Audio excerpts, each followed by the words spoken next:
In this video, we will see how to set an engineering master for customer-supplied material. And so we are looking at this part 1 inside of the sample customer within FloorVisio. We will navigate to the engineering master and add our first process. For this example, we will use a laser process and then click Save. So we see now that the laser has been added as the first process we want to add the material requirement for customer-supplied material. We will click on this Add Rec button. And we will see that the machine is pre-selected to purchase requirement. When this is selected to purchase requirement, we will notice that the Set as Customer Supplied Material button is visible. Changing the machine to any item other than purchase requirement will hide the Set as Customer Supplied Material.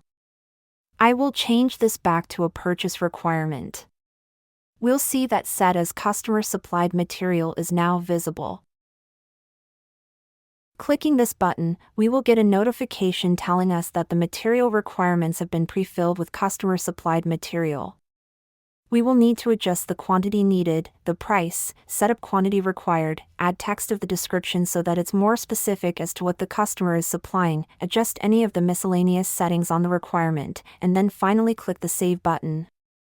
I'll demonstrate this now. We will close this pop-up. The quantity needed for a customer supply material could vary depending on what is being supplied.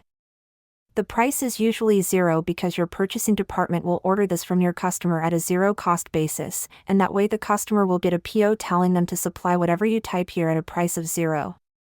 Setup quantity, you will enter in this if you're needing setup pieces. For customer supply material, you'll leave the vendor blank. The PPN is usually blank unless you would be using this customer supplied material across more than one part or you would reorder it on a frequent basis.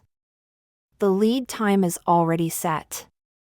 These options are covered in other engineering master videos, but you can set these as needed for this customer supplied material requirement. And so once these are filled in, you would click Save. Before I do that, I want to demonstrate here that we would add to this description so the customer would know what we're needing them to supply. So here, since this is a laser process, we'll say 48 by 120, 18 gauge, cold roll steel. That way, the customer will know what we're needing them to supply. So we'll click Save, and see that we now have the laser process with the material requirement for customer supplied material. That's how to set customer-supplied material within FloorVisio.